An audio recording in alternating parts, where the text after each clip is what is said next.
Good morning. This is going to serve as your second lecture for Chapter 5, 5.2, and it is kind of all about different businesses and business opportunities. Kind of goes into some of the scavenger hunt that we started, or that we did last week. So we'll get right into it. So just a quick question and just something to think about. When have you, as a person, taken advantage of an opportunity that has come your way? I'm not talking about taking advantage of a person, but a situation where you had the opportunity perhaps to buy something at a great deal. Maybe you got a good price on it. We've all kind of hopefully hit that point where, hey, we saw something and we knew that there was value there and we took advantage of it. And maybe we bought something. Maybe we took advantage of something that was free, that was given to us, an opportunity to meet with someone or have a breakfast or anything like that.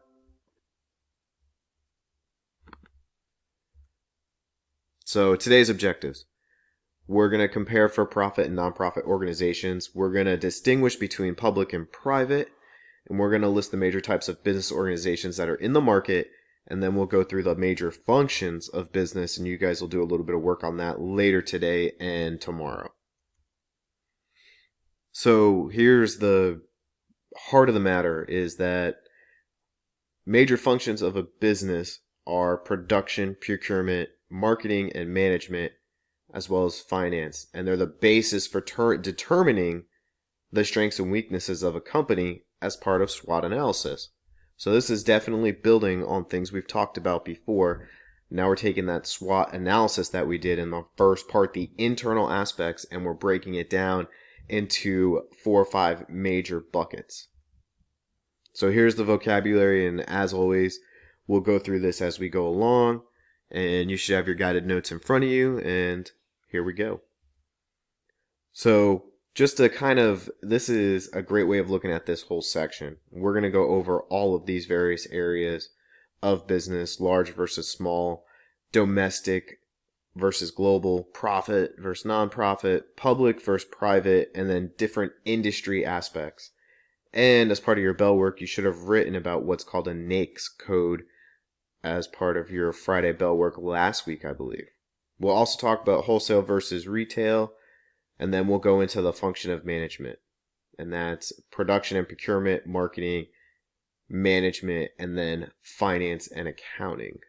And all of these this is just a breakdown of, these are different types of businesses and different functions within those types of business. So I'll give this a couple more seconds and then we'll go.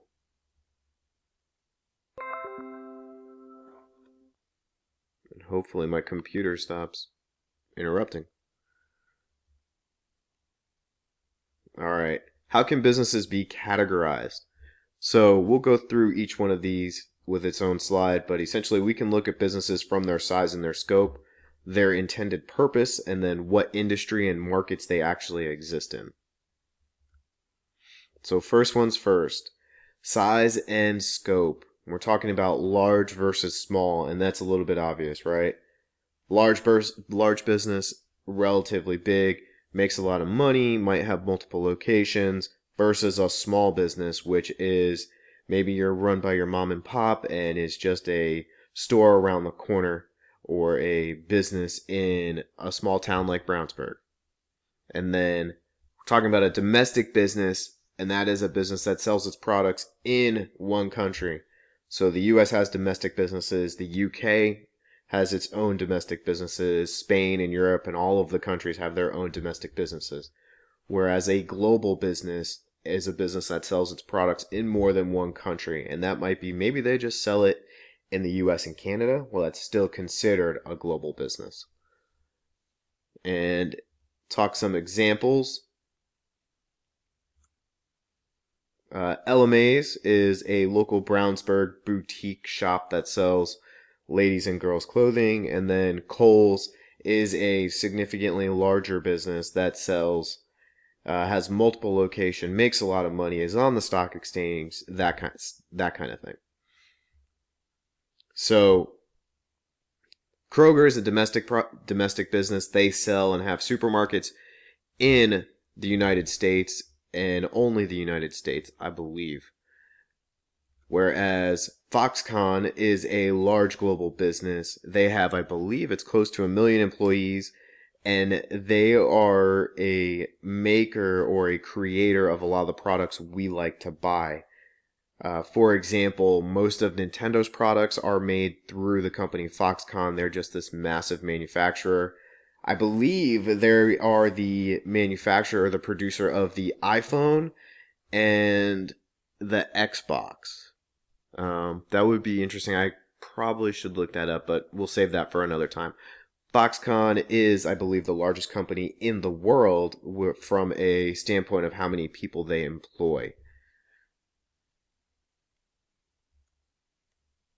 So the purpose of a business. And, oh, that's annoying. Let me see if I can fix that real quick.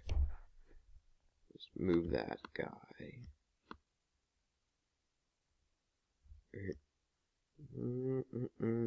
Boom. We'll just talk about it.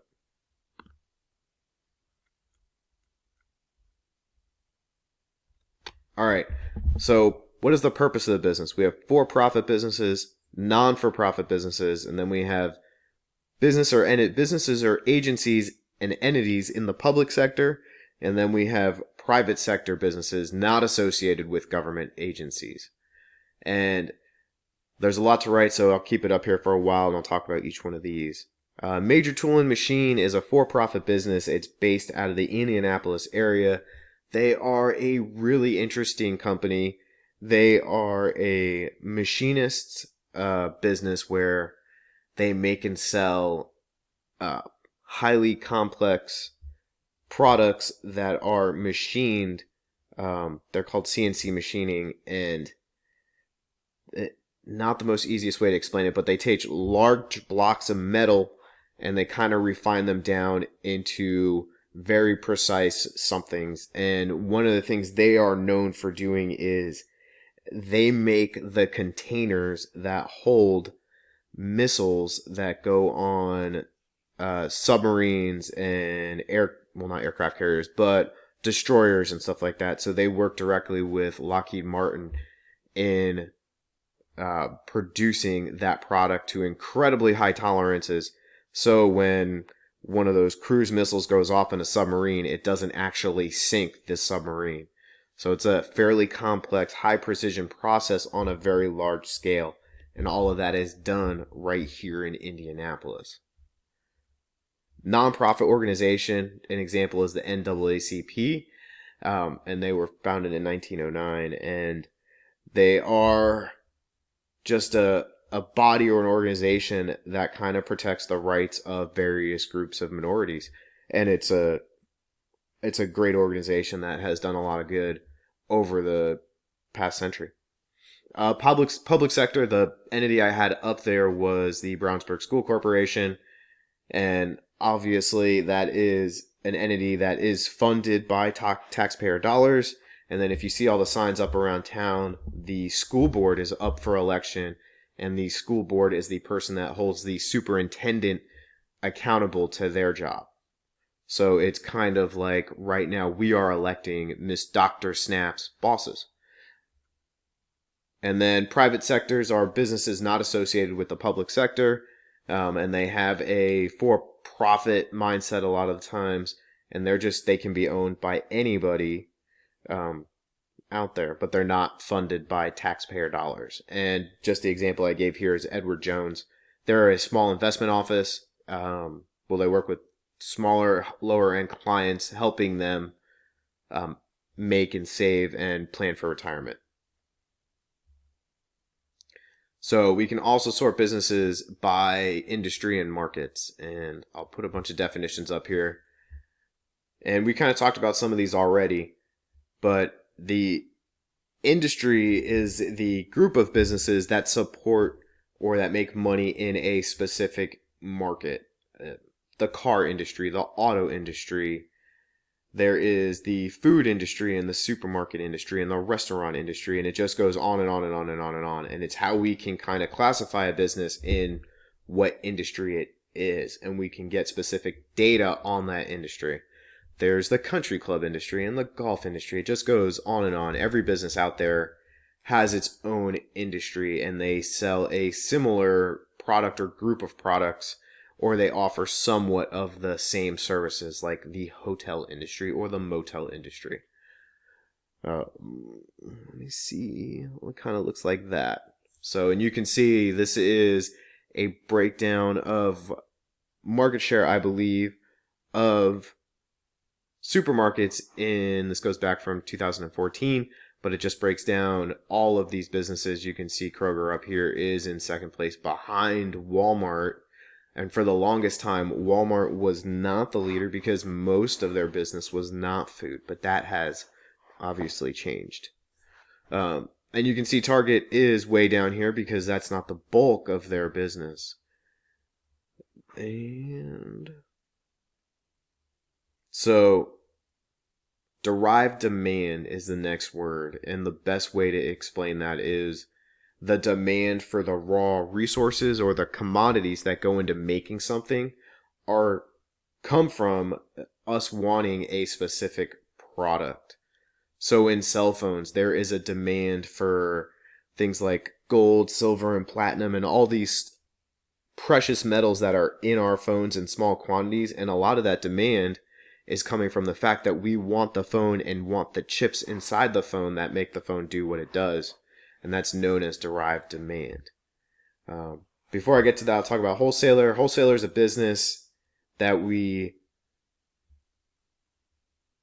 Wholesaler is a business that sells to another retailer, and that retailer is the person that then sells the product to our customer or consumer, and the retailer is the person that buys from the wholesaler, and then obviously they're the one that sells it to the consumer. So that's those two going back, and these words will come back up in a second. But here's another example of derived demand. Demand for a good is derived from the demand for the good it produces. So you can almost think about this backwards, but we have a demand for cars, right? And as that demand for car increases, now we're creating a demand for steel because that is one of the items that actually goes into a car. So I hope that helps kind of tie this together and make sense, but that's the point of derived demand. All right, so here we are, we're back. Okay. So wholesaler, good example of a wholesaler is Costco. Costco not only sells to the public, but they sell to other businesses, and you'll see people in there with carts picking up just pallets of stuff in order to go into their stores. And there are actually Costco wholesale locations where people literally buy in bulk, not just at Costco, but they're buying in a bulk at a greater scale than what you see if you were to go to Costco. And then retail businesses are what most of us know. It's where we shop. And Walmart was just a simple, easy example of that. So I'll leave this up here for about... Actually, I guess I should do that, and I'll leave it up here for about 15 more seconds.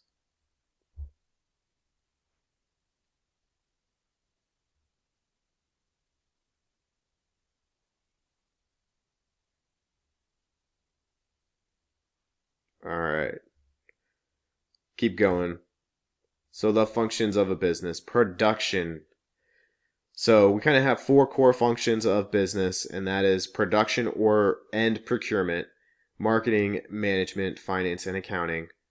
Production is the process of making whatever it is you make. Or sometimes that is the process of making something better than it was or improving upon it. Procurement, on the other hand, is that process of getting whatever materials you need to make it better. You are the buyer in essence, and you're buying the steel that goes into the vehicle. So you might be buying from a raw goods manufacturer to manufacture or produce your own product, and that is what production is.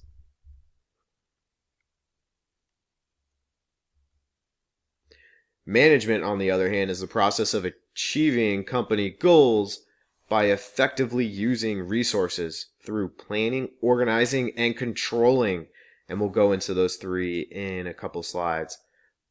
And I kind of found a very stock photo of a little meeting here, and they're They're all talking there, and they're organizing and planning and controlling whatever they're going to do next.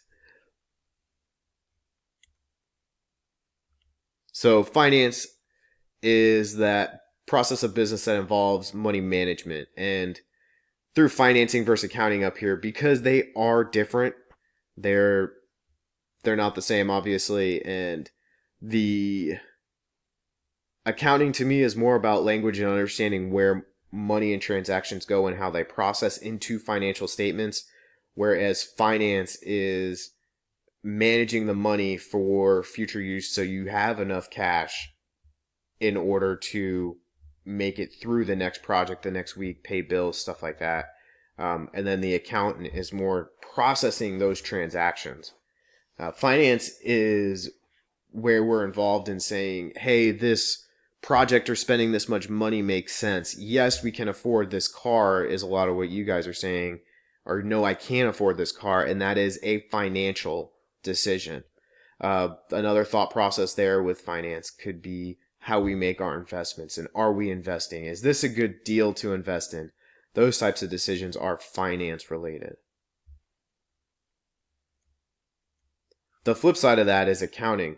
This is that mindset where you're taking transactions and you're keeping track of the financial situation. And so we have two major financial statements called a balance sheet and an income statement. And that is what accountings create and put together. They are the ones that are in charge of making sure that those statements and those transactions come out correct.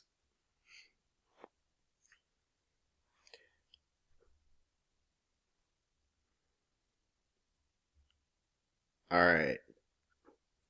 So here's an example of how each one of these functions actually function. And you'll notice back there I skipped marketing primarily because you're in marketing right now. So I think you guys can write something down on your own for marketing. But here's an example of a local sporting goods store, and here is how their various functions might work as far as they are applied. So in this sporting goods store, their production and procurement is it's really procurement. They're obtaining the needed sports equipment to sell. And then they might be placing ads in various levels of media from a marketing standpoint. And then management is scheduling employees, running the store, making sure everyone is doing their job. So they're holding people accountable. They're leading the shifts. They're taking sales and making sure customers are happy. And then finance and accounting is preparing the various statements. So the accounting might be making sure the financial situation is okay. They're going to prepare the balance sheet and the income statement. And then finance is saying, hey, we need to borrow money. We need to put money on the credit card. We need to use our cash in order to pay for some stuff. All of those things are a financial process. And that is how these four can break down.